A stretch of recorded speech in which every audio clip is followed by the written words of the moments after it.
अस्सलामुअलैकुम dear student. आज हम जो शुरू करने वाले हैं वो क्लास 10 की मैथमेटिक्स शुरू करेंगे। उसका जो फर्स्ट टॉपिक हमारे पास आता है वो हमारे पास है क्वाड्रेटिक इक्वेशन कि क्वाड्रेटिक इक्वेशंस क्या होती हैं।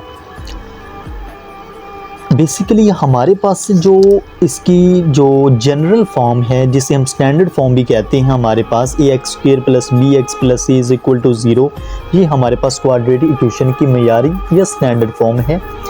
यहाँ पे हमारे पास जो x है ये हमारे पास मुतगय्यर है और a b c जो हैं ये हमारे पास हकीकी अदाद होते हैं। यहाँ पे हमारा जो अगर a = 0 हो जाता है तो फिर हमारे पास ये क्वाड्रेटिक इक्वेशन नहीं रहती, तो क्योंकि इसका जो दर्जा है वो 1 हो जाता है। अगर जब हमारा b = इस क्वाड्रेटिक इक्वेशन में हमारा जो b = 0 हो जाता है तो फिर ऐसी जो इक्वेशंस होती हैं उसके हम कहते हैं प्योर क्वाड्रेटिक इक्वेशंस।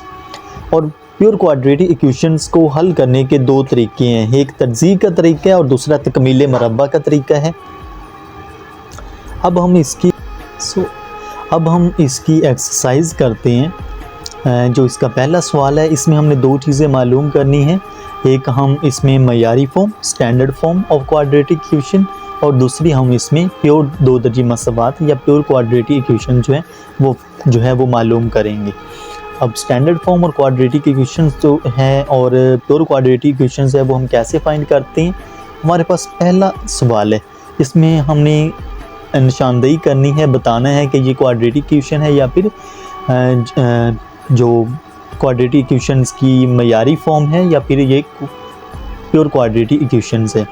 तो हमने पहला सवाल लिया है, जब हमारे पास दो वैल्यूज़ होती हैं और उसके सेंटर में कोई साइन या कोई सिंबल नहीं होता तो इसका मतलब है कि ये दोनों आपस में मल्टीपल कर रहे होते हैं। इन दोनों को हम आपस में मल्टीपल करते हैं, इनको ज़रब करते हैं तो हमारे पास ये आ जाता है, तो = -7 वैसे ही आ जाएगा।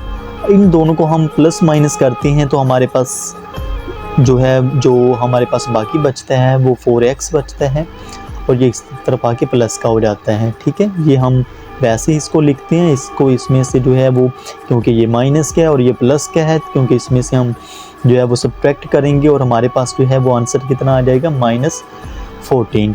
तो जब हमारे पास x² की भी रकम हो, x की भी रकम हो और जो c हमारे पास कांस्टेंट होता है उसकी भी रकम हो, तो इन तीनों की जब हमारे पास रकम होती है तो उसे हम कहते हैं ये हमारे पास मयारी फॉर्म कहलाता है। इसी तरह हम देखते हैं अब जो दूसरा क्वेश्चन है वो हमारा प्योर क्वाड्रेटिक इक्वेशंस है। यहाँ से हम प्योर क्वाड्रेटिक इक्वेशंस मालूम करेंगे। जब इस तरह के सवालात आते हैं, बटे में वैल्यूज़ होती हैं और सेंटर में प्लस या माइनस होता है, इसका मतलब है तब हम जो ऑपरेशन अप्लाई करते हैं वो हमारे पास एलसीएम का होता है। एलसीएम में हम नीचे वाली रकम को इससे और इस रकम को हम इससे ज़रब करते हैं और नीचे वाली दोनों रकमों को आपस में ज़रब कर लेते हैं। तो हमने ऐसा ही किया है, इनको आपस में ज़रब किया और नीचे वाली को भी आपस में ज़रब किया और हमारे पास आंसर ये आ गया। ठीक है, और नीचे जो +4 वैसे ही आ जाएगा। अब फिर जो है ये हमारे पास एक इतनी रकम वैल्यूज़ है, एक रकम है और एक हमारे पास ये वाली रकम है।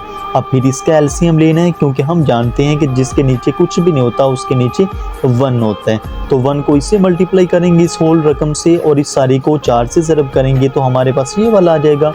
और बटे वाली जो रकम है वो इस तरफ जाके मल्टीप्लाई होती है और वो = 0 हो जाती है।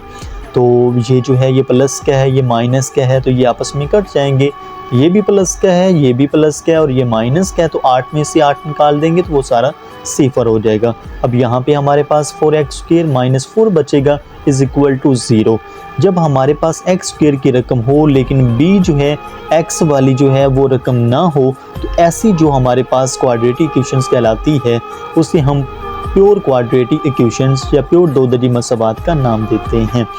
तो इस तरह हम मालूम करते हैं कि जो हमारी मयारी फॉर्म जो होती हैं उसको और हमारे पास जो प्योर दो क्वाड्रेटिक इक्वेशंस होती हैं वो हम इनको ऐसे मालूम कर सकते हैं।